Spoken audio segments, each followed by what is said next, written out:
अस्सलाम वालेकुम। आज की वीडियो उन पेरेंट्स के लिए है जिनके बच्चे को लेवल 3 ऑटिज़म का डायग्नोसिस बनता है। तो जब पेरेंट्स को ये डायग्नोसिस बताया जाता है तो वो काफ़ी परेशान होते हैं और उनके दिल में ये सवाल आता है कि अब हम क्या करेंगे, इस बच्चे का फ्यूचर क्या होगा। तो सबसे पहले ये बात आपने समझनी है, लेवल 3 डायग्नोसिस जो हम ऑटिज़म का कहा जाता है, इसका क्या मतलब है। तो ये समझ लें कि ये कोई होपलेस कंडीशन नहीं है। ये हमें बता रहा है कि बच्चे को जो लेवल ऑफ सपोर्ट है, लेवल ऑफ सपोर्ट तो ऑटिज़म के हर बच्चे को चाहिए, इन बच्चे में लेवल ऑफ सपोर्ट जो है वो ज़रा ज़्यादा चाहिए। तो पेरेंट्स क्या ऐसा डिफरेंट कर सकते हैं कि उनके बच्चों के लिए लाइफ ईजी हो जाए। सबसे पहली चीज़ है कि आपने उसकी कम्युनिकेशन पे काम करना है। ये चीज़ समझनी है कि स्पीच हो या ना हो, कम्युनिकेशन बच्चे के अंदर लाजमी डेवलप करवानी है। लेवल 3 ऑटिज़म के जो बच्चे हैं उनमें स्पीच बहुत ज़्यादा लिमिटेड होती है, इसलिए पेरेंट्स को उनके बोलने का वेट नहीं करना चाहिए। उनको जो पैक्स हम कहते हैं, पिक्चर एक्सचेंज कम्युनिकेशन सिस्टम, वो लाजमी उनके थेरेपिस्ट को चाहिए, उनके यूज़ करें। उस बच्चे को सिंपल जेस्चर सिखाएं ताकि अपनी वो नीड्स को कम्युनिकेट कर सके। उसके अलावा एएसी डिवाइसेस पाकिस्तान में तो कम यूज़ होती है, लेकिन बाहर बहुत ज़्यादा यूज़ होती हैं। कुछ मैं एएसी डिवाइसेस अपने क्लिनिक पे मंगवा भी रहा हूँ, यूएसए में इजीली अवेलेबल हैं, वो बच्चों पे यूज़ कराएं। और जो वो अटैम्प्ट करे कम्युनिकेट करने की, उस पर उसको रिवॉर्ड दें, उसको अप्रिशिएट करें, उसको क्लैप करें, खुश हों, ताकि वो बच्चा वो चीज़ बार बार करे। यहाँ रूल ये है कि पहले कम्युनिकेशन, बाद में स्पीच। लेवल 3 की मैं बात कर रहा हूँ। दूसरे नंबर पे बच्चे के बिहेवियर को समझना ज़रूरी है, उसको कंट्रोल नहीं करना आपने। लेवल 3 ऑटिज़म में जो भी बच्चे के बिहेवियर होते हैं वो अक्सर बैड बिहेवियर कंसिडर किए जाते हैं। वो भाई बैड बिहेवियर नहीं है, वो उसकी कम्युनिकेशन का तरीका है, वो एक्सप्रेस ही ऐसे कर रहा है, वो डिस्कम्फर्ट उसे होगी, उसको सेंसरी ओवरलोड होगा या उसको कोई चीज़ चाहिए होगी। इसलिए ट्रिगर को आइडेंटिफाई करें, रूटीन प्रिडिक्टेबल रखें, बच्चे को पता हो कि आगे क्या होना है, विजुअल्स कैजुअल यूज़ करें, पनिशमेंट की बजाय रिप्लेसमेंट बिहेवियर टीच करें, उससे बच्चा बहुत ज़्यादा सुकून में रहेगा।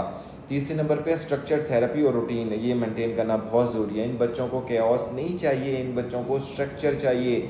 हेल्पफुल अप्रोचेस यूज़ करें, जैसे एबीए की बेस्ड जो स्ट्रक्चर्ड लर्निंग होती है। टीच एक अप्रोच है जिसके बारे में अगर नहीं पता तो कमेंट कीजिएगा, मैं इस पर वीडियो बनाऊंगा। कंसिस्टेंट डेली रूटीन्स जो बच्चों की हैं वो फॉलो करें। इंपॉर्टेंट बात यह है कि इंटेंसिटी से ज़्यादा इंपॉर्टेंट बात कंसिस्टेंसी होती है। बच्चों के साथ कंसिस्टेंट रहें, रेगुलर थेरेपी लेते रहें, सेंसरी इश्यूज़ को इग्नोर ना करना अगला सबसे इंपॉर्टेंट पॉइंट है, क्योंकि लेवल 3 बच्चों में सेंसरी इश्यूज़ बेइंतहा होते हैं। किसी को आवाज़ से प्रॉब्लम है, किसी को टच से प्रॉब्लम है, किसी को मूवमेंट से रिलीफ मिलता है, किसी को ज़मीन पर लेटने से रिलीफ मिलता है, किसी को अपनी बॉडी बेड के साथ रब करने में सुकून मिलता है। तो ये बच्चों की सेंसरी नीड है, इसलिए सेंसरी डाइट जिस पर मैंने पहले वीडियो बनाई है वो यूज़ करें, स्विंग्स यूज़ करें, मूवमेंट वाली एक्टिविटीज़ करवाएं, नॉइज़ रिडक्शन टूल्स यूज़ करें, शोर शराबा जहाँ पे हो रहा है, जहाँ बच्चा तंग हो रहा है उसको अवॉइड करें। अब अगला पॉइंट है डेली लिविंग स्किल में। हर पेरेंट्स को कहता हूँ जिनके बच्चे बड़े हो जाते हैं ये लेवल 3 के, भैया आपने डेली लिविंग स्किल्स पे काम करना है, सिर्फ स्पीच नहीं चाहिए। असल गोल है कि बच्चा अपना खाना खुद खाए, खुद टॉयलेट ट्रेन हो, खुद वॉशरूम जाए, साफ़ करके वापस आए, कपड़े खुद पहने, खुद उतारे। बेसिक इंडिपेंडेंस बच्चे को सिखाई जाती है। इन स्किल्स को छोटे छोटे स्टेप्स में डिवाइड करके सिखाया जाता है। अगला जो इंपॉर्टेंट पॉइंट बच्चों के लिए वो है पेरेंट्स ट्रेनिंग। ये सबसे ज़्यादा पावरफुल टूल है। इस पे बहुत ज़्यादा ये इग्नोर भी हो जाता है क्योंकि हमारी सारी फोकस बच्चे के ऊपर काम करने पे होते हैं। इवन मेरे सेटअप में भी हमें टाइम नहीं मिलता कि पेरेंट्स को अच्छे तरीके से ट्रेन करें, लेकिन ये बहुत ही एक इंपॉर्टेंट चीज़ है। इसलिए थेरेपिस्ट को मैं गाइड करता हूँ कि जब भी टाइम मिले पेरेंट्स को बुलाएं और उनको थेरेपी का तरीका सिखाएं, उनको बच्चों के प्रॉब्लम को आइडेंटिफाई करने का तरीका सिखाएँ। अब होता ये है कि थेरेपिस्ट के पास तो बच्चा मैक्सिमम 1.5 घंटा, 2 घंटे या 3 घंटे रहेगा, बाकी 21 घंटे या 22 या 22.5 घंटे बच्चा आपके पास रहना है। इसलिए तो parents are the best therapist. उनको सीखना है कैसे प्रॉम्प्ट करना है, कैसे रीइंफोर्स करना है, कैसे बिहेवियर को हैंडल करना है।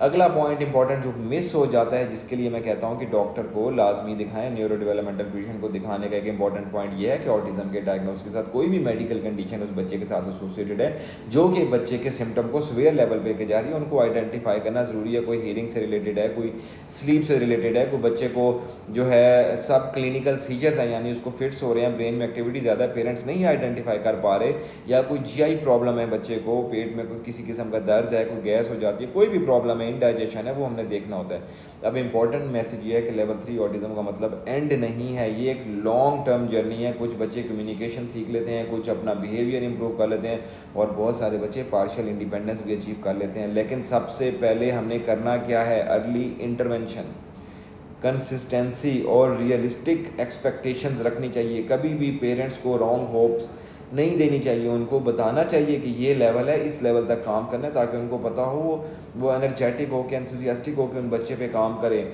ऑटिज़म को समझना ही पहला स्टेप है। उसके बाद बच्चे में थेरेपीज़ के साथ बहुत ज़्यादा इम्प्रूवमेंट आती है। Thank you.